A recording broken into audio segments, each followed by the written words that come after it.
This content is for informational purposes only. You should not construe any such information or other material as legal, tax, investment, financial, or other advice. Nothing contained on here constitutes a solicitation, recommendation, endorsement, or offer by Draper Goren Holm or any third-party service provider to buy or sell any securities or other financial instruments whatsoever. Hey everyone, it is me. We are here. Joseph is here too. Say hi, Joseph. Hey, what's up? Boom, boom, boom. We're recording. Good morning, everyone. Hey, everyone. Hey, everyone. Hey, everyone. Hey, everyone. I am recording this on the computer now. Hey, everyone. Hey, everyone. Hey, everyone. Hey, everyone. Boom. All right. It says it's recording. Boom, boom, boom, boom, boom. I am apparently recording. The entire bottle of control. They're all exactly the same. Crypto art, and then what it really is an NFT. Wow. Eddie wants to slap the bag. So this is the next best thing. DeFi is going to be a bubble. It's provably scarce. With Mad Dog. Crypto, gold, and silver. Transparent substance. Take my money, start a war with it. Without further ado. Cheers to you, brother. Get shit done. Because the system has to collapse before that. Cheers. I feel much better now. Cheers. Wow, that was heavy. Boom. Welcome to Blockchain and Booze number 133. 133 weeks straight. Yes, Omnionics. Let's go. I love it. What's up, time? I'm seeing a bunch of friends in the chat already. Emmanuel, Crispin, Jeremy, Ben. I saw Rhonda in there. She might have some film industry related questions with IP. So this is going to be a fun one. So as you guys all know, I'm a huge fan of the topic of intellectual property and what the future of this industry could bring to the future of what intellectual property looks like. I'm really excited because this is the first time we've got Amyli McDaniel from Intangible joining us, which we're going to learn a lot about, and they're at the direct cross section of IP and NFTs. And we have John D, aka How we doing, guys? Gary, joining us down below too. But I'm excited that it's Amyli's first time here. And really quickly though, I need to remember, if you're watching on one of the streams, like on the Lunar Crush live stream, if you're on YouTube, if you're on LinkedIn or Facebook or wherever the heck you're watching from, you can go to blockchainbooze.io. It'll redirect you to the new DGH events website, and you can join the community chat. And when we're done, you can turn on your camera and hang out with people too. So feel free to do that, and you'll hang out with some of the community members. I see Benny just joined, and Ned is drinking some caffeine. That's cool too. I've been caffeinating all day long. This is my first non-caffeine drink. Cheers. Amyli, I would love to start with you, introduce you to the community. One other quick homework assignment that I always forget and I need to do because it's important. LA Blockchain Summit, November 1st through 3rd. So come join us in person. Both John with Nifty Spirits and Amyli with Mintangible will be there. So you get to meet them in person, see their teams, and see what they're up to. They'll both be on stage. They'll both have booths, I think, and we're going to have some fun together. But Amyli, give us your background. Tell us how you got into NFTs and why IP, and then after introductions, we'll jump right in. Sure. So I'm Amyli McDaniel, and I'm a corporate and intellectual property lawyer by training. But I spent my entire career working on the in early stages of startups that have really been innovating in the digital world. So I've been at the forefront of intellectual property through Web 1, open source, mobile, Web 2, and SaaS. And in each of those phases, there were new right frameworks that enabled a new way to do digital commerce. And in particular, when you're talking about IP, a new way to license and monetize IP. So I was the general counsel of the first ebook app on the mobile when no one knew what an ebook was. And I had to explain to them that it's this new vehicle where you can now commercialize published IP in a new way. And I had to convince publishers in New York City to put their authors' works on this thing called an ebook and have it be read on phones. And people thought it was crazy. Yeah. So, and same thing with open source. I worked on, these new ways to distribute software in a way that never existed before, and had to basically convince enterprise companies that it was safe to license and use open source code. Both of those are now ubiquitous today. So in 2020, or really 2019, when NFTs, got on my radar, I saw this tremendous opportunity for a new way of democratizing intellectual property monetization, and a way to sort of leverage the ownership of IP rights in a community to sort of build, make the IP growth and the monetization and the value grow much more quickly, which is hence Web3. So, but I also knew in order for that to happen, innovative infrastructure was needed. In other words, the NFT itself does a really good job in creating the token that could be transferred, but it really doesn't do anything to actually create the asset of value or the intellectual property rights that it should represent.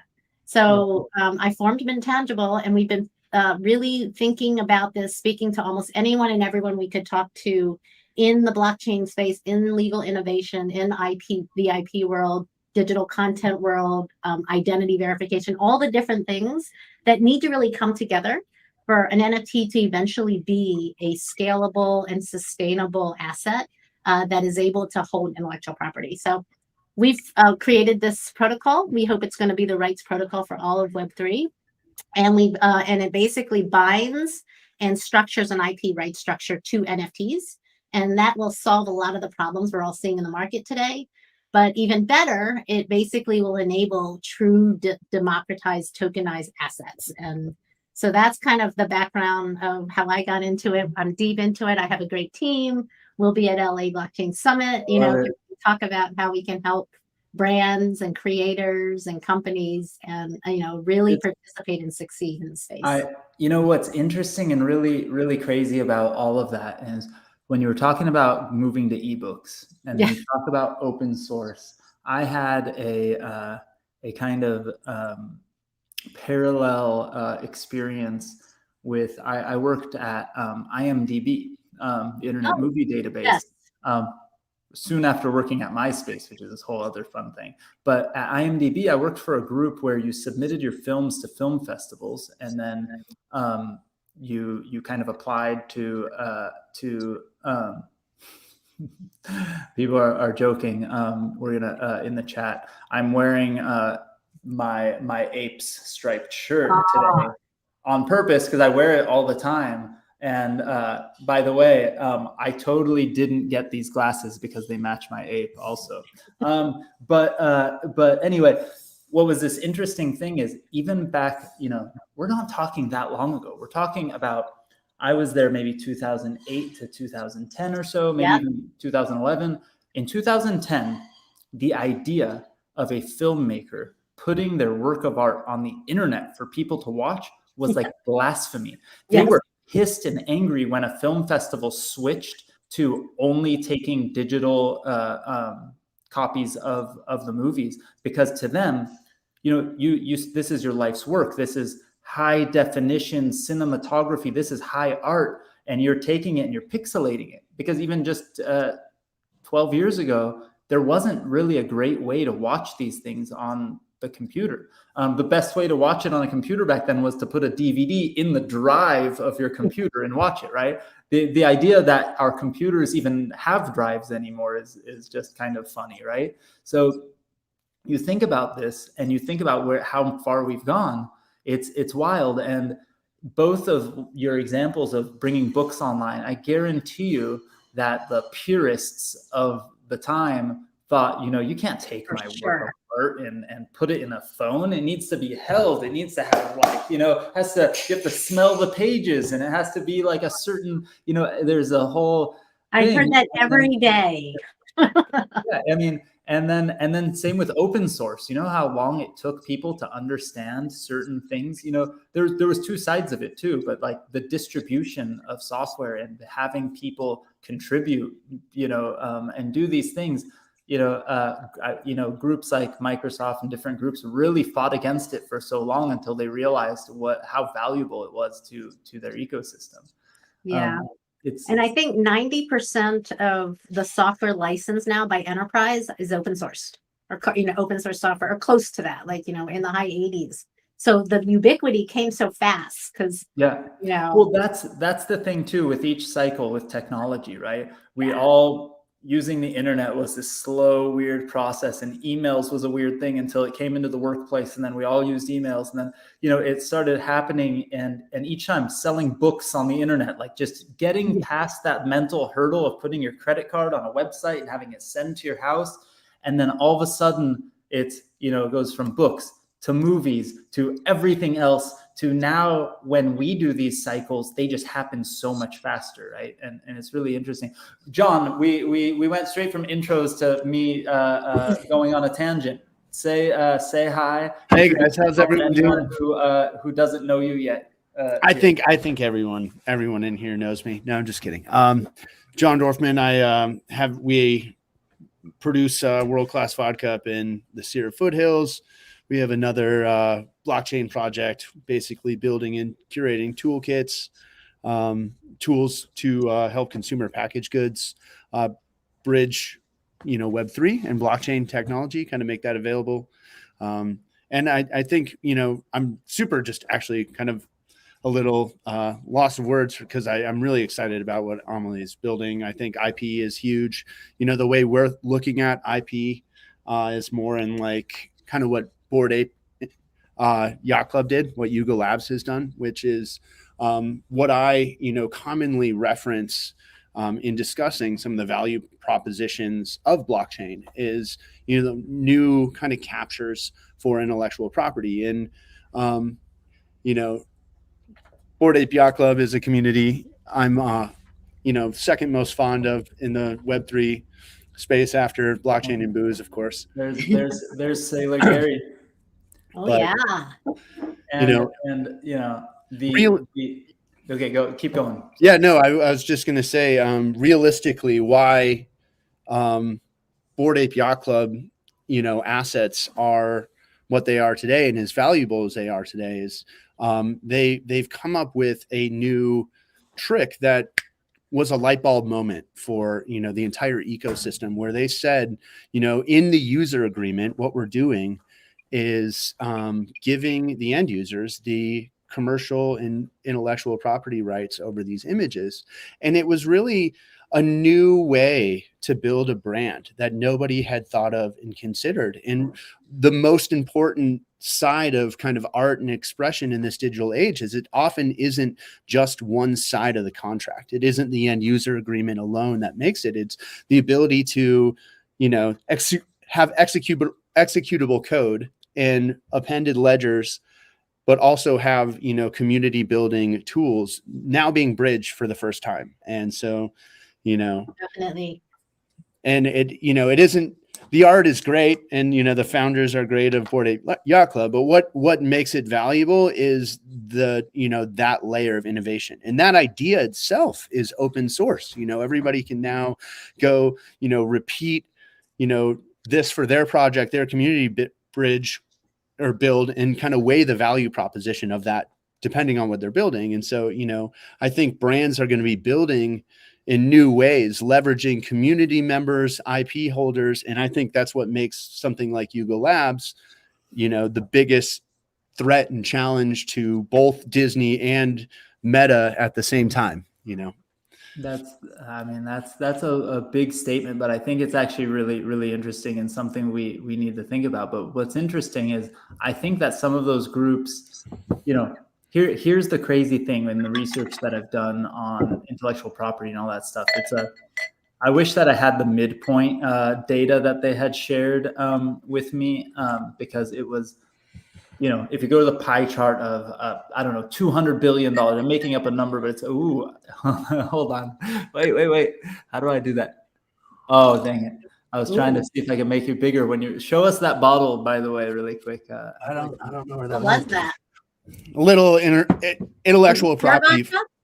Little intellectual property flex here. Wow. This is what brands. This is why Yuga Labs is valuable. Yeah. You have projects like Ape Water, Bored and Hungry, really kind of drawing community in based on what the levers of intellectual property are, how they're twisted and, what kind of opportunities brands, companies offer to their community for that style of engagement. And I think there's, value on both sides. Look, I mean, and I'm going to jump into, Crispin asked where the discount code for the vodka is and how do we online order some Bored vodka. Hashtag soon. Hashtag soon. Hashtag, Spirit Punks. I'm missing, the chat, Alon. Is that on a different stream? Or a different website? I'm just curious. Oh, the community? Yeah. It's in the DGH events site. So it's kind of better when we keep ourselves in StreamYard and I close it and I look every once in a while. ADD sometimes will distract me too much. So I try to keep here, but I look over every once in a while, to ask a question. I'll start asking questions soon. We've got a lot of interesting commentary on Yuga Labs and the SEC and stuff like that going on right now. We might hit in a minute, but it's kind of off topic. But I can go down that rabbit hole and anger some of our politician friends who are nice enough to be on the show sometimes and participate in our events. So I'll try to play it nice for now. Although it's part of the fun and the discourse. But look. Like we've had so many people on the show, right? We've had Jason the AP, Reaper has made all of these things to kind of show the value. This is Bored Shinoda. This is Mike Shinoda from Linkin Park's Ape Reaper. And I reached out to him and said, hey, we want to give your ape a body, right? And he told us what his body should have and what he needed and to be Bored Shinoda, his guy. Here is my ape, Punk Ape Strong, with his guitar as a mutant. Here's him not as a mutant, and everything else, right? And here's Punk Ape Strong, who, by the way, folks will get to meet at LA Blockchain Summit. Nice. I mean, look at this shirt and these glasses. I don't know. It's like looking in a mirror. But really. The Yuga Labs opened up a little bit of a can of worms with that, right? And we, John just showed us his Bored vodka. Sailor Gary, his ape is the what's the term? Not brewmaster, master distiller. You're muted. He's our spokes ape. It's kind of a weird IP. I guess this is the only community I really talk about it in, but we basically got Sailor Gary to be like a meme alcohol persona for, and there's a challenge between I wouldn't say I'm Sailor Gary more so than even a derivative further away than your Punk Ape Strong. And, this obviously shouldn't be the center of it. Mike, my cousin, and who's on the Nifty board, he's our COO over there, basically co-moderate his persona online. And so he's it's one of this kind of creative derivatives of how you can use intellectual property, and kind of re-engage communities differently. But there isn't, no one's really done it well. And we haven't planned our marketing brand build behind Sailor Gary's persona, so there's obviously some lore gaps, I guess is what you'd call it. But yeah, I mean, the way that IP is leveraged in the Bored Apes is an example of the magic of Web3. Because, Alon, if you're familiar with open source, it was the same sort of flywheel way that developers got together in a community and were incentivized in the open source world, not economically, but with credit to build products that were better than the best software companies in the world. And this is why the NFT and blockchain is 100 times better, because now those developers are the communities of these folks that now own something, and they participate economically in the benefits of the group creating, intellectual property. Yeah. And so if you look at Bored Apes, it's like John creates something. Well, all the rest of the Bored Apes are going to help him make that successful, because one, you're all part of this community, and then two, everybody benefits because the brand of the Bored Apes basically increases the value of the NFTs and the brand, and it brings in other partnerships, and it's just this huge flywheel. And it's all based on two things, which is really figuring out a vision for what you want for your NFT project, and making sure that the IP rights and this IP strategy behind it is consistent with that vision, and then properly structuring the NFTs so that they can execute on that vision. And I think the Bored Apes, has really done a great job with the right vision to sort of go from zero to where they are now in such a quick amount of time and prove out Web3. But they also are at the forefront of the fact that there is this lack of infrastructure, and that's what causes the SEC filing. They're really at the forefront. And so we shouldn't go fully down the rabbit hole, but the SEC filing is, I'm assuming it's more related to launching the ape token than the Bored Apes themselves, right? And at the end of the day, I guarantee you that there's a certain responsibility the SEC has when community members or people straight up reach out to the SEC and say, I want you to investigate this or whatever, right? They might think something was unfair, or it usually happens when price goes really down. And in my opinion, if you received ape tokens and they're at somewhere around $5 right now, maybe a little less, maybe a little more, I haven't checked in a couple of days, you should be extremely happy, because if you were told a day before they launched those tokens that they would be worth $5, you would be the happiest person on earth. But the whole cycle is what it is. But regardless of all of that, there's so many bad actors in the world, right? And there's so many people the SEC needs to protect us from. And I really don't know anyone who was scammed. Well, actually, I know for sure nobody was scammed by Yuga Labs.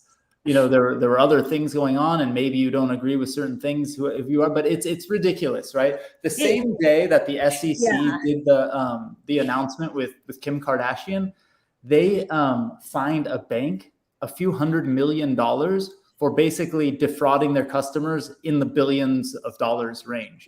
And Gary Gensler went on TikTok to talk about Kim Kardashian, but didn't say a word. Nobody said anything publicly about the fact that a bank that's licensed by the government defrauded their customers by like $1.8 billion or whatever the amount was, and that they fined them a few $100 million. But let's talk about Kim Kardashian. It doesn't really make sense, right? If their job is to protect us, they're not really putting out the right information. There's a battle for sure of like the entrenched and sort of the new world. The bank doesn't offer financial advice or fashion advice, and that's why we care more about Kimmy. NFA, sorry to cut you off. But Bored Apes will always be a scapegoat for this battle because of the position they're in, which is so kudos to them, and thank God they have the funding to sort of address it, and hopefully the right way. But the opposite side of that joke too is thank God they had the funding to delay things and have really reputable law firms look at it 18 different ways and make sure that the messaging was clear and make sure that they really didn't violate any securities laws and there will be no problems. And the worst case scenario is that they get a slap on the wrist and a little fine, but it'll be a joke compared to how much they've made and how much they've raised and the community that they've built. And in a world where there are so many people to go after that are doing the wrong thing, it drives me nuts when you go after the biggest name versus the actual biggest offender, right? But anyway, we can let's go to, I want to talk about Mintangible. And I know that, so I think all three of us at least believe in this future of, okay, we can use this kind of technology to to make the process of licensing IP better, make the process of maybe distributing funds and distributing the rights and managing it and everything else that can happen digitally. I think that we all are bought in that the blockchain space and Web3 space and where we're at can make it a better, more fair, global, open world, right? But I know that Mintangible is actually building products to make that easier and to address some of these things. Can you tell us about that? Because that's something I want to play around with and learn more about. Sure. So, anytime there's a new way to create new economies, this has been since the beginning of time, there always needs to be new infrastructure to support the success use case. And so what we're building is the Boston Consulting Group just came out with a report saying the tokenized asset economy is going to be $16 trillion by 2030. So even beyond IP, if you think about tokenizing any type of asset, but right now NFTs are going to be the backbone of that because they're going to represent these assets, right? And when you say NFTs, let's clarify for the people watching who may not be as maybe technical as us. Okay. Do you mean like NFT, the tokens, like an ERC 721, 1155, whatever, that kind of smart contract will be the backbone to it? Or do you mean like JPEGs? No. A picture of a penguin. Yeah. So when I say NFTs, I'm talking about it in the technical sense. In other words, the reason that we have this new revolutionary economy of tokenized digital assets is precisely because of the blockchain. Because basically the blockchain now creates this thing called a token, and the token enables proven and immutable ownership and transfers of ownership of an asset. And right? Christina just said NFTs are just really fancy receipts. Yes. At the end of the day, they're fancy receipts, but they're better receipts because old receipts could be lost. Yeah. They could be copied. They could be made fraudulent, right? And so the nice thing about a digital token is that it provides sort of this transparency and this immutability now that kind of makes the trusted elements and the transparent elements way better. Mm-hmm. But everybody doesn't understand that it is just a receipt unless there's rights that get bounded to it. In other words, a token is a digital asset, but it must represent ownership of something else before it can actually ever have sustainable value. In the digital world, our ownership of rights to something. So what Mintangible is doing is creating this rights protocol and infrastructure where that's aligned with creators, buyers, marketplaces, and blockchains to create this infrastructure to make it easy for anybody to transform a non-fungible token into a non-fungible asset, which is what we all want, because we want tokens to get their value to get beyond speculation and cash grabs and really creating ones that hold value over time. So what Mintangible does is in 4 steps, you can take an NFT and we call it Mintangify it, and you can bound an IP right structure, which makes it a legally sound asset. Yeah, see, so that's where I was about to get to, right? So I think with intellectual property, there's obviously some gray areas there, and there hasn't yet, as far as I understand, been any sort of legal precedent set. But where I'm getting to is that, I can use a site like Envato, or there's like websites like, I don't know, Theme Forest, or there's a million, I'm thinking of like website stuff, but there's also ones for actually on Envato, I could license a piece of music. And when I pay, or if I have a subscription, I download it and I actually get like a text file with like that IP rights. And on checkout, it says I have commercial rights, or I have these kind of rights, whatever. And it's there's enough precedence saying that if I'm the rights holder, I can sell it on a website, and someone can basically click I agree and they become a rights holder also with certain rights. But if I am minting on the Yuga Labs website, maybe I checked those boxes and I became a rights holder. But if I then take Punk Ape Strong, my ape, and I send it to John, does John now have the rights? There's never been any kind of legal battle or precedence that says transferring an asset is also transferring the rights. Maybe that can be put into the terms of use that's on the main website of the original creator. But again, there hasn't been legal precedence. And this is, I think, a little more clear. And maybe, Amyli, you can tell me from a more legal standpoint, but it's a little more clear with IP rights versus securities or something like that. Because securities, transferring it doesn't actually mean you transferred it. Right? Legally, there's transfer agents and certain people that have to write things down on a ledger somewhere and see KYC and all these other things.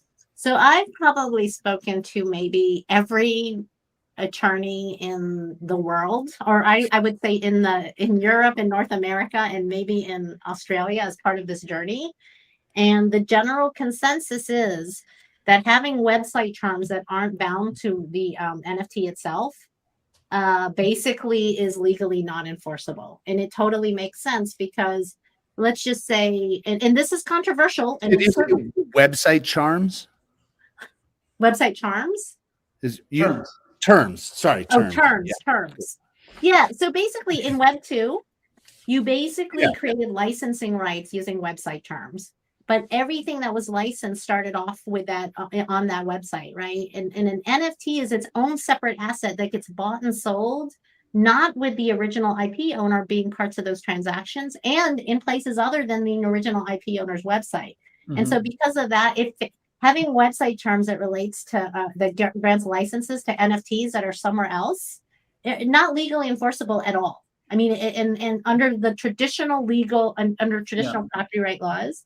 And so that's part of what we're trying to create. And then on top of that, no one knows what rights apply. So if you remember the Dune NFT, right? People thought they were buying rights to a franchise, paid $3 million only to find out that it didn't include that. But there was really no practical way to figure out what rights apply. So what Mintangible is trying to do is address these for the industry by making sure that the rights are bound to the NFT, they transfer with the NFT, and they're easily accessible. So if you Mintangify your NFT, you can, with one link in the NFT description, pull up those rights, and they're pulled up from the blockchain. So it's a Web3 platform. So we're trying to basically create this new asset using sound legal principles that exist today. Now, our vision is that there will be a decentralized new legal framework that really makes sense for blockchain, where rights are within the protocol, right? They're not in a PDF somewhere. They're not on a in a Medium article, but they're actually part of a rights protocol that makes sense, and maybe programmable at some point, right? Where you might be able to enforce 100 uses of a photograph that gets that in an NFT, but it's to me, it's a little bit analogous to the digital securities or security token world, from the standpoint of in 2017, maybe even 2016, the guys at Blockchain Capital really innovated, or at least were one of the first people to try something new, and they tokenized a part of their fund. And they basically said, it is a security, but we're tokenizing it. We're doing it in this way and whatever. But if you use the token to transfer it, you had to have transfer agents. You had to do things the proper way. But what was interesting is to actually see the terms of the deal you were investing in, and the PPM of the fund, which PPM stands for Private Placement Memorandum, and all of the terms as a limited partner in the fund. All of those things were buried on their website under, behind multiple links and things like that. And then what happened was, if you owned one of these tokens and they decided to have a board meeting, and let's say we're the 3 board members, we go, we're going to change the terms of the fund to be XYZ, and we all agree, there's no notification that happens to the token holders. That PDF that lives on a WordPress site or wherever, hosted wherever, on Amazon or anything, that changes now. And now, you don't really know what you're investing in. And now the industry, 4 years later, 5 years later, has caught up, and there are products that address these things. And now you're seeing, I'll use this as an example. Selfishly, one of our portfolio companies, Onera, just raised a $20 million round of funding. One of the biggest investors in that round was JP Morgan, because they're realizing, oh, the future is digital. The future is on the blockchain. We need to do this and start digitizing private securities before they go public even. And that's what's really interesting. I think that's what's going to happen here, right? Disney and all the folks, we kind of talked about it. Maybe it was before we went live. I don't remember, but Disney, these folks own a few $100 billion a year industry when it's related to IP. And then all the smaller holders are like the long tail, and a Bored Ape would be somewhere at the very, very bottom of that long tail, right? But over time, the more those people participate in the space, the more they realize, oh, if I give the rights to this certain product digitally, I will get paid automatically. I will get distributed certain ways. And all of a sudden it fixes a bunch of the accounting problems related to IP. I think that it's just a matter of time till that flip, the switch gets flipped, right? Yes. I mean, blockchain can be used to make IP licensing so much more efficient and streamlined than it ever has been. So you think 90% of the S&P 500 value is intellectual property, and yet artists struggle to survive. Yeah.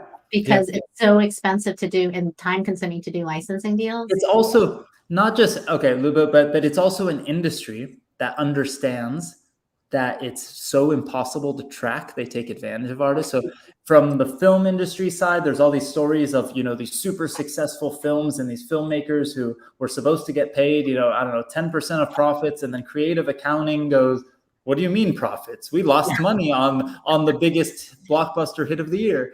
And, it's funny, I retweeted something earlier today of an artist that I have been obsessed with since I was a teenager, talking about how interesting it was that when their band goes on tour, each one of the members of the band ends up splitting at the end of the tour the profits, and the profits end up being $2,000-$3,000 a band member. But the manager of that of the band gets 20% of the gross and ends up making like $30,000, $40,000, $50,000 off the same tour that the actual artist made $2,000 or $3,000 from. Right. And this is not, a tiny artist, but it's also not the biggest mainstream artist, but it's offensive. Right. Yeah. And these industries have learned how to take advantage of the fact that they're not digital and take advantage of the artists and go, oh, you'd like to be in my gallery? That's wonderful, but you pay us 10% off the top, right? Yes. And then your manager gets another 10% off the top, and then this person gets that. And then we deduct all of those things from the profit, and including the rent and including the electricity and the marketing and the everything else we can feed into here. And you might, get some small amount, even though you were the creator of this thing. Music is the worst for sure. For sure. The music industry, the lack of transparency, the number of gatekeepers, and the complexity of who gets what for every final piece of music. It's to date been close to impossible to figure out how to shift that paradigm. And it's also why music happens to be, out of all the creative industries, the ones that are most loud in Web3 for wanting a solution, because Web3 is their best opportunity to flip the script.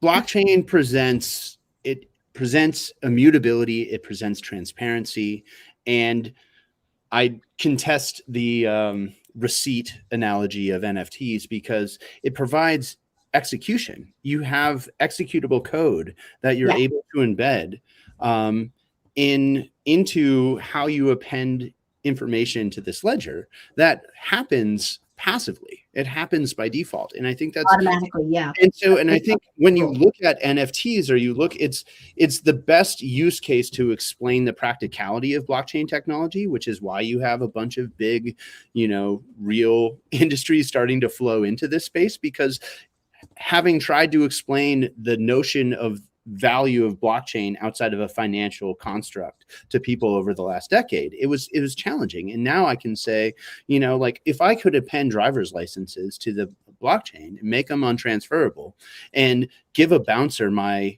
age verification without my home address, I think everybody realizes the immediate value consideration in that.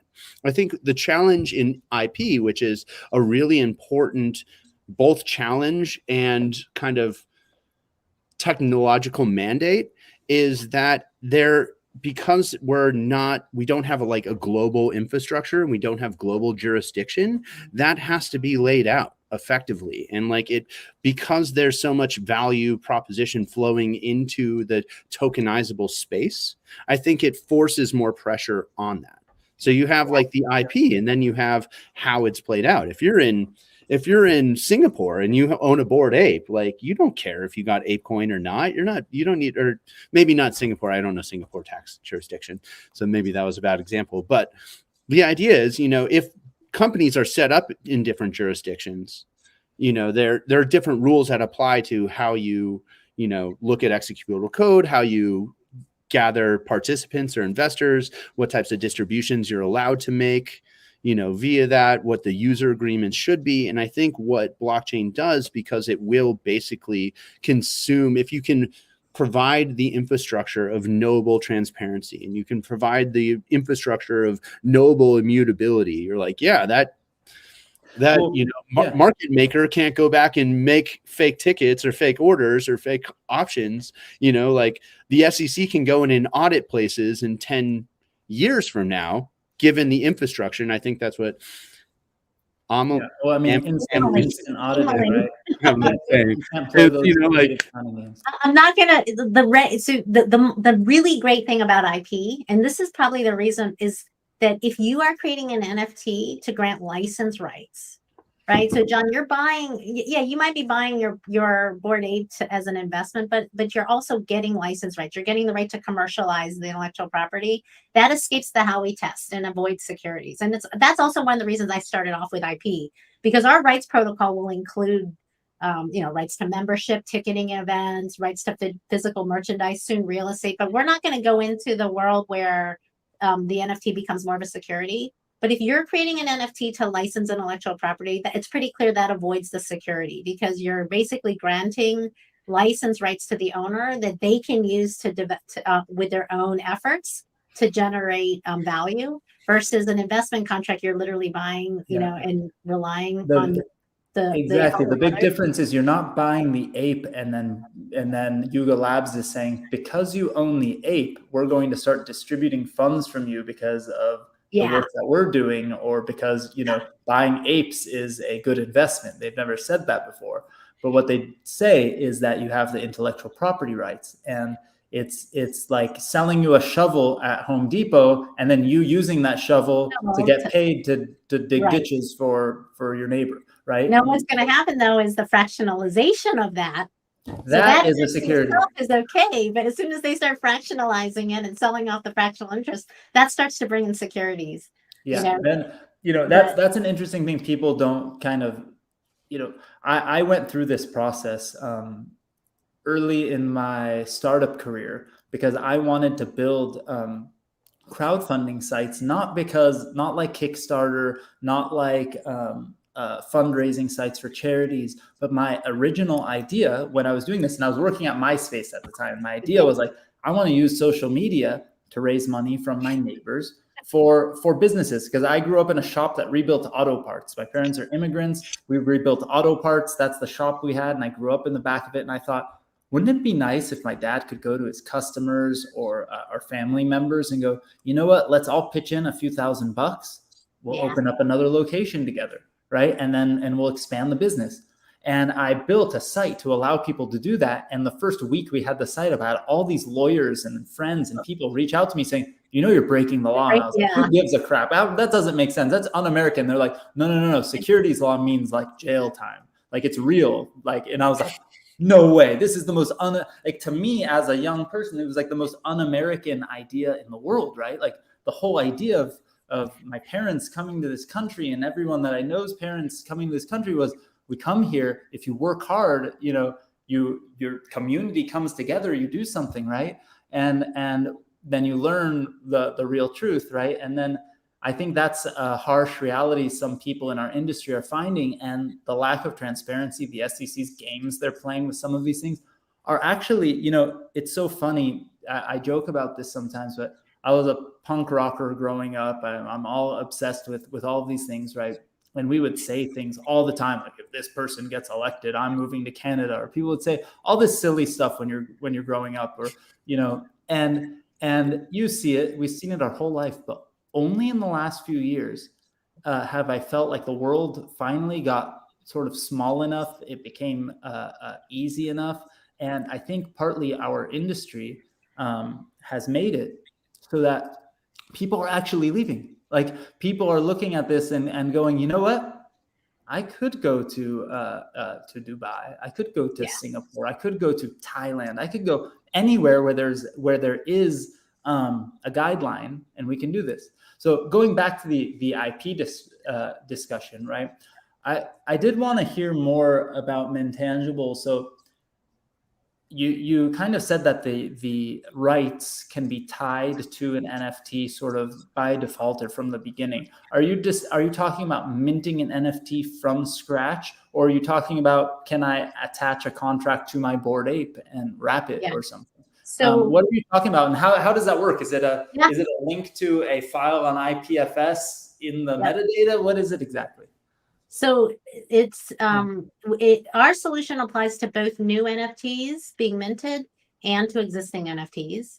And we are not in the business of minting. We're in the business of being the digital rights partner for any platform that does minting. So like, if, OpenSea wanted to offer the people that mint on OpenSea the ability to put a rights structure around their NFTs, they would partner with us, as well as Facebook. So Facebook wanted to allow their users to mint NFTs from the 300 million pieces of content that are generated a day on Facebook.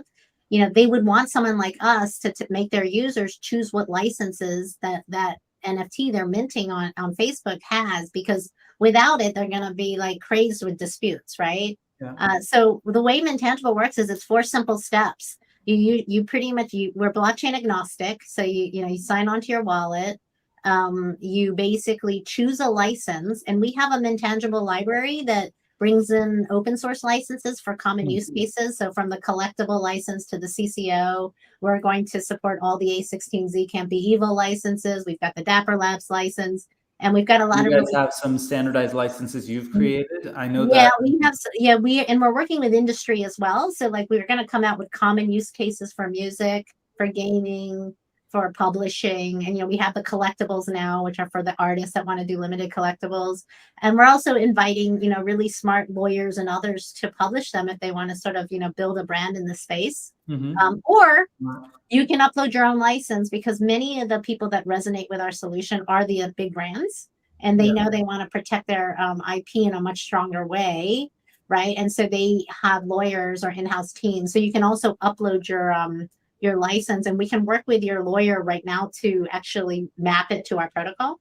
But you choose a license, and then you choose where you're going to mint. So you either we can mint it for you on our website, or in the future you can say, okay, I want to use OpenSea, or I want you to create a smart contract for my collection, or I want to use my existing smart contract, and you put in your smart contract address.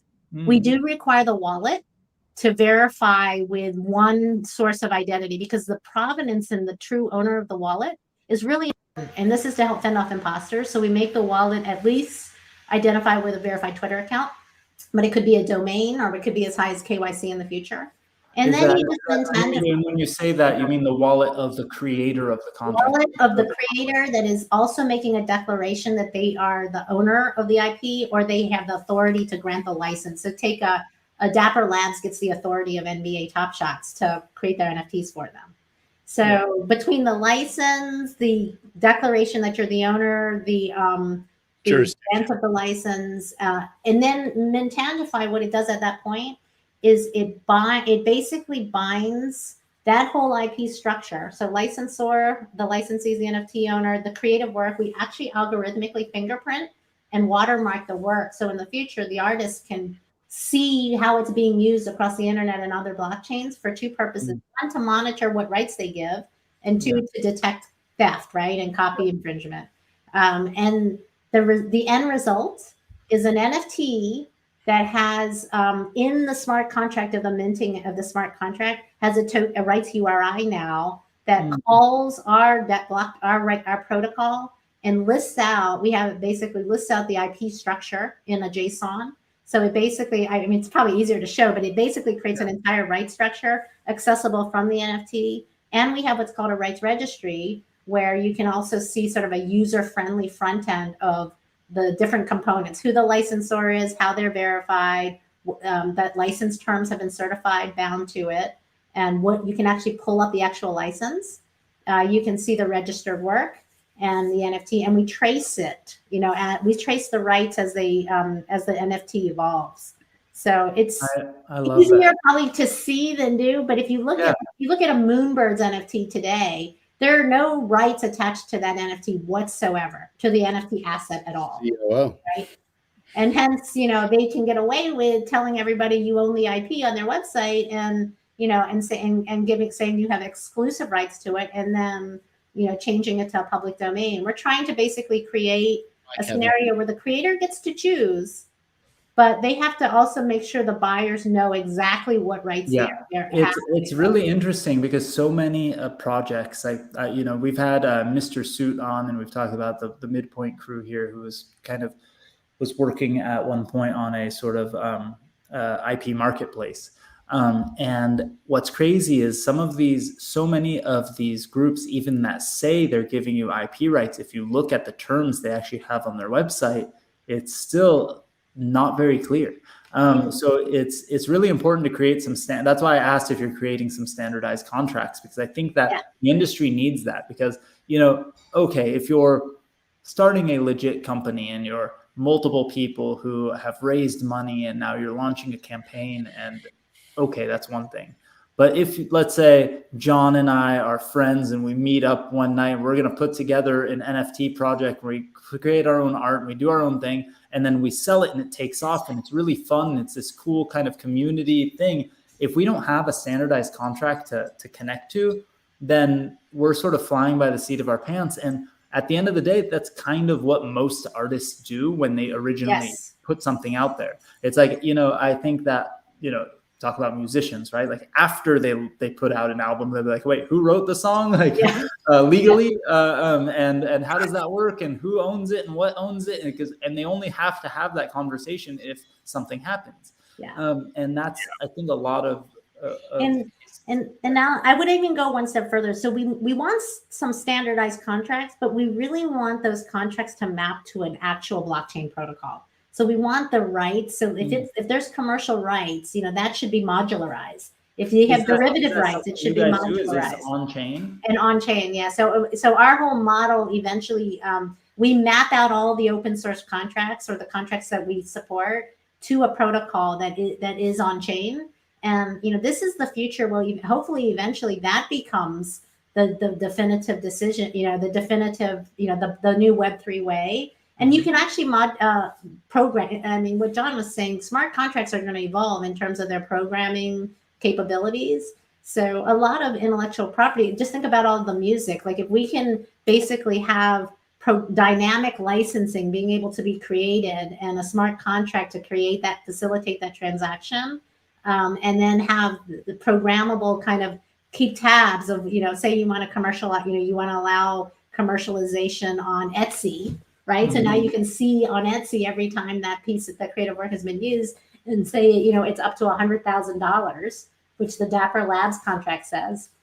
If you start to think about rights and IP rights in modularized, you can actually help with them. Like they can reach out to Etsy and say, oh, well, there were this many sales using this Bored Ape, or like, Boss Beauties, you have $100,000 a year. You can kind of see, okay, after that, you're going to ping them and say, hey, if you want to keep monetizing, you need to buy another license or license rights. So I have a couple Boss Beauties, and I have a couple others that I love that also have those caps. I know we're already almost running late, but I have a question. I'm so excited you're building this. I'm such a infrastructure enthusiast. I think that as a over 10-year blockchain enthusiast at this point, it's absolutely. We have to verify that. Almost 10 years, you're practically at the inception of Bitcoin. You're like 2 years into Bitcoin. Dan and I were mining Bitcoin in 2012.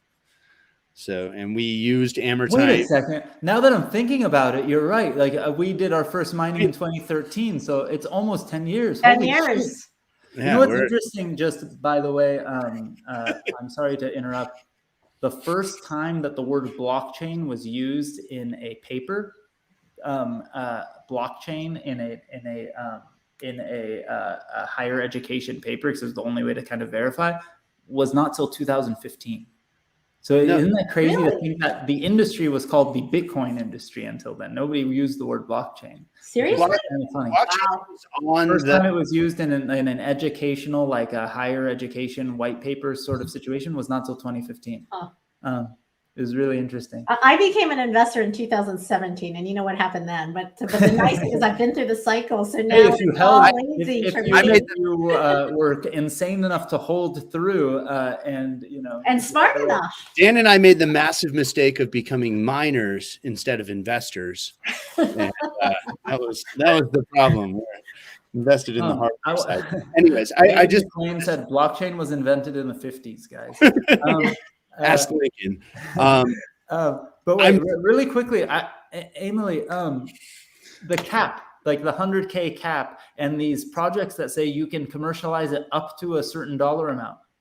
Is there some legal reason behind that? Is it just an arbitrary number? Why do they even have those caps? Isn't that kind of it's a weird? It's actually it's a common use case in the non-blockchain world, where you basically decide that there's, you can they don't want to give unlimited commercialization. They're basically saying, look, we want to give the rights buyer, a certain amount of money to recover their licensing fees and to make the investment worth it. But at some point, you need to, in the Web 2 world, you need to pay us more to commercialize beyond a certain I see. So it's kind of like if I could buy the rights to Captain America design only for t-shirts. So part of the thing is like you can only use it on t-shirts. It can only be used in this way. And you can only make up to $1 million on it. If you want to make more than that, we're gonna have to renegotiate. Yeah, or you can only commercialize it in Italy, right? That's kind of how licensing has it. It's been very bespoke, uncustomized, one-on-one, and very expensive. Yeah. Now what we can do with the blockchain, if we can standardize how rights can be modularized using a protocol and using sort of everyone working off of the same protocol because it's in the interest of everyone, the types of licensing and monetization are just unbelievable in terms of what people can do. And that means you can do dynamic licensing, and individuals can now create anything with their minds and be like people, right? And develop wealth as long as they're taking care of their communities, they're putting stuff out there that people want, and they're leveraging Web3. We want to create the infrastructure for it, right? I wanted to jump in and I know we're running over also, but I incredibly appreciate the infrastructure. I wanted to you got my mind spinning, which is what, having been a blockchain enthusiast for a decade, my mind's been blown, basically every other week by what the practical implications and use cases are enabled by NFTs. I think, not like you're asking for it, but I think you should figure out how to make NFTs out of the standard forms of infrastructure and then create executable distributions for that. And I really want to connect you with Ben Lakoff of Charged Particles, who has like nesting protocols. They built an entire extra NFT layer to really just say, hey, I can lock my NFT up in the licensing contract NFT.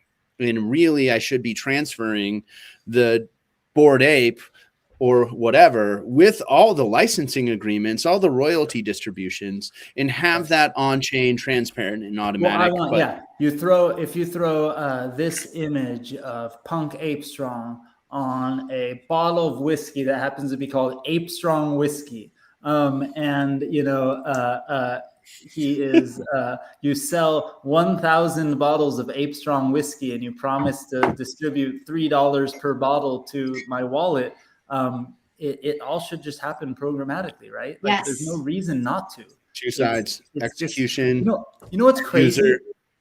In 2012 or 13, PayPal had a conference, and it was they launched a thing called PayPal X, and the big innovation, the huge innovation that they had launched was a thing called that.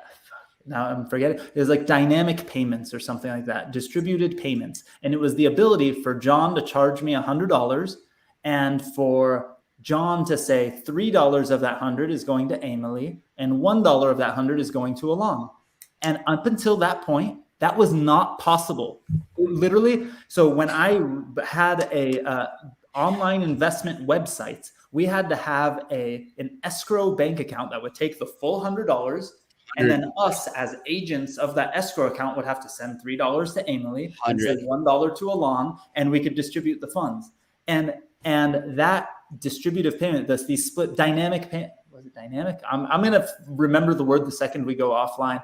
But these and then Stripe came a few, like maybe a year or two later, and did the same thing. And all of a sudden, every single payment provider had that option. But until that point, there was no way to do that. And there was all this extra legal infrastructure, all of the things that we wish existed today with the blockchain. I wish existed because we were building it privately for every single implementation of our software, right?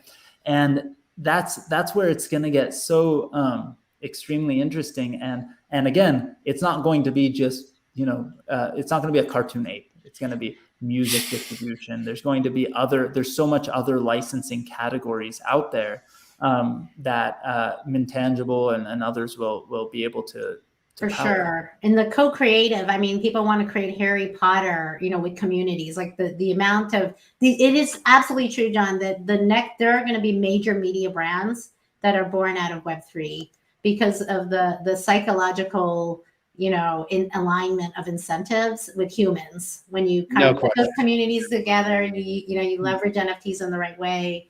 It's going to be all phenomenal. It's going to be. I want to connect after this and just I'd love to do that. We definitely do, and this has created so many thoughts in my head. I have so many connections and ideas. By the way, while you guys were talking, I typed it into the chat because I didn't want to forget adaptive payments. That's the term I'm trying to remember. Yeah. And now it's like such an just obvious thing. It doesn't. Like it's an automatic thing, but I had to run an escrow account where we had a law firm that had to watch the bank account, because if somebody contributed $100 to a crowdfunding campaign and us as the platform could take $5 of it, it had to go into there, and then the law firm had to basically go 5% of the money coming in gets to go. Like, it was such a crazy thing, and it's such a dumb with the actual sense of the word, simple thing that could have been changed in smart payments or smart. It takes someone thinking about it to implement it. It's like CryptoPunks, exploiting free giveaway mints plus royalties. Bored Apes, saying, we don't know what the implications are. This is a zero value brand today, but we're giving you IP rights. Are the light bulb moments that allow maybe, bigger companies like Stripe to come in and repeat it better and grow faster or bigger. That's something, but it changes the game. We reap the benefit, So going to, kind of wrapping it up, and then I'm going to ask you guys to give some plugs, but thinking about how we're all going to hang out in a few weeks at LA Blockchain Summit. I know one of the companies that's doing IP related NFT stuff is literally talking to the largest brands of the world. They're talking to the Disneys and the everyone else of the world. I don't want to list things out because I don't know what they want to say publicly about it. I know the Disneys and the biggest brands of the world, and going, how can you guys utilize your IP in this new digital world, and how can we use NFTs to streamline the process, do some things.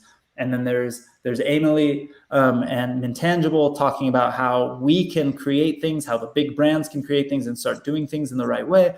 Then there's going to be people like John and Mike and Spirit Punks going, we're utilizing IP to create these new brands, and then we're also creating technology to do these things, right? And having a cocktail every Wednesday. and providing hopefully lots of board vodka and every other. Can you show us a few of the bottles before we go, like the other things like the Doge vodka and stuff like that? It just looks so cool. It makes me so stoked. One Doge, one more Doge. This is like Founders ASPCA partnership. Oh, cool. Which is just going to cost me way too much because our mint is. You have to build communities first. Don't spend $250,000 on infrastructure. Words of wisdom, but we're building. As one of my mentors in the space has said, build unrepeatable, unscalable things and learn, how the infrastructure needs to be built. There's some board vodka, some Codas. I'm seeing Codas. I saw an ape. I think I saw one with a mutant on it. I still haven't seen one with Punk Ape Strong on it. Like what the hell, dude? I thought I verbally We need a firm IP contract in place to like really make sure that it if you sent it to me, I would sign it. I mean, send it. It needs to be on chain, so we're waiting for. Yeah, we're gonna have to do that on Mintangible. Maybe I can wrap. By the way, Amyli, I had a question. You said you're blockchain agnostic. Have you done any Tezos NFTs yet?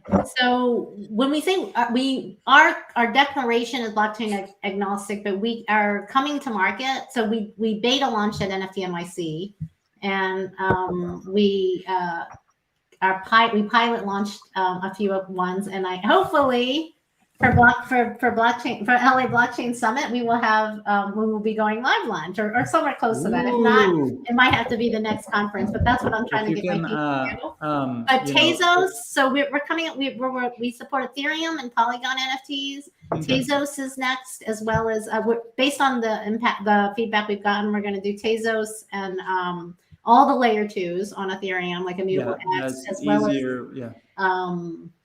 what were the other two? Oh, Flow. Flow is a big one, just because all the we have a lot of big brands that want to use ours, and they want to use the Flow blockchain. But our goal is within six to 8 months to support the 6 blockchains that basically do 98% of NFT activity, and Tezos is one of them. It kind of is building. There's so much volume in terms of numbers on Tezos. The dollar value numbers are different, but that's that's not the whole point of the industry, right? No, we want to go where Punk Ape Strong has some things. I should mention to the community that Punk Ape Strong, my kids actually worked on something with me weeks ago, and I've been so slow to do it. There is going to be a drop very soon on the Punk Ape Strong for all of the backstage pass holders on Tezos, and it's going to be a way for you to potentially earn a free ticket to join us at LA Blockchain Summit. So I'm going to say that. And Amyli, if you can utilize any of my NFTs or anything like that as an example, I'd be happy to. I'd love to talk to you about that, because we're looking for reputable NFT projects that have, to sort of do some case studies as we kind of bring this. So are you looking for whole communities? So that people listening, are you looking for whole communities or individual holders? No, I'm looking for NFT creators that are launching collections, and so they want to protect. So that's really the best time to put a right structure on it, and understanding that you get to choose and provide clarity to your community, so the values of those NFTs will get protected for both you and your buyers, right? So we're looking for some good NFT collections to come to market with, where we would mintangify their NFTs. Anyone thinking about launching something, especially come talk to me. To include IP rights and everything else, you got to talk to Mintangible. Amyli, why don't you give everyone where to follow you and where to keep up on what you're doing, so they can connect? Sure. So me personally on Twitter is at Amyli McDaniel. And Mintangible is at Mintangible_IO. And then I'm also on LinkedIn, both me and Mintangible. And then you can always reach us on our website, mintangible.io. Awesome. Exciting. I'm excited to hang in person and nerd out. I can't wait to meet you guys. I think, to me, I think what we'll find at LA Blockchain Summit, there's probably going to be like 4 or 5 companies all in an area where they're all around the same thing. Crispin, the Blockchain Booze OGs, I'm gonna get you guys some promo codes, but just DM me or I will send you something. But yeah, what you'll see is I've been so interested in this sort of where's the evolution of the IP going. I like the surface of the Bored Ape. It's an image. I can license it. That's fun. But I think there's going to be 10 steps further into the future where it really where there's a lot more to it. John, tell everyone where to follow you. And we'll wrap this up, and we'll see everyone live. And anyone who wants to just really quickly go to blockchainbooze.io, you'll be able to turn on your camera. I will personally probably sneak off very quickly to have dinner with my family, but I'll be back online late tonight. Yes, at Spirit Punks is our kind of main. Spirit Punks _ on Twitter. Ape 1926 is Sailor Gary, and yeah, if you got DMs are open, let's connect. If you got any questions, any collaboration stuff. I said something in the group chat a few, halfway through the call, because you were saying a bunch of very smart things. And I said, sometimes I forget that John is actually a scientist, because you were constantly talking about booze. But everyone, just as an FYI, we didn't even touch on this before, but John is an accomplished, really insanely smart scientist and researcher. And that's actually part of what made his booze so interesting and so good. And we're gonna have to talk about, we need to lead with that one of these times, so we can talk about that, because we haven't in a while. It's really easy to go booze, apes, but this space is full of the smartest people in the world, and we're constantly being hold on, I'm looking at some of the chats. I'm seeing somebody saying, we're facing, get a hold of what is your public facing, at Alon Goren on Twitter. I'm on LinkedIn and whatever, and I'll put in the chat, I'll just put my email address. I will tell you all that I am as insanely swamped as humanly possible at the moment because of the summit. But as soon as the summit's over, I'll be able to breathe, and I'll probably lock myself in the room and finally answer all the emails that are not summit related. But just also as an FYI, there could be a few last minute chances. Every company that is a startup company that's early stage and raising money, if you apply to pitch, there's a chance we'll put you on the pitch stage at LA Blockchain Summit at no cost. If for some reason, you can't afford even the cheap tickets that we make available for the summit, you reach out to me. Nobody will not attend the summit because they can't afford to. The whole point of this industry is for everyone to participate. And I know we had this, for those in the community, this heart-to-heart chat about inclusivity a few weeks ago because of something. It and we live it, and I can't wait to see you all there. It's gonna be really fun. So please don't come because you feel intimidated in any way, whether it's technically or any other reason. We're gonna have a lot of fun together, and this whole space it's all the beginning. It feels intimidating right now because we're a few years in and we're talking about mining in 2013 or whatever. That was an experiment, and we're lucky to be here today, and we're still so early. So please participate, please join us. I think we all believe this is going to change the world. So 100%. I'm done standing on my soapbox. Love you all. Thank you for joining us. Amyli, I'm so happy you joined the crew. Thanks for having me. And we're going to have to see once the launch happens and once some of these NFTs are launched. I can't wait to share it with the community. John, I hope just like at ETH Denver, you have a backpack full of goodies when we see you in LA. And we're going to have some fun together. I think we're going to do, we're 18 minutes over, but I'm just going to quickly say, we're going to do a live blockchain booze one of the evenings at the summit on the expo floor. We all got to come up with ideas in the community other than, embarrassing Alon and doing silly things. Let's come up with some fun stuff we could do in person. We're going to have a convention center worth of real estate to goof around in. Let's come up with some fun stuff. So let me know. I can't wait. I'll see you all soon. Thanks, Alon. Thank you, guys. Yeah. See you in a few weeks. Yeah. Talk soon.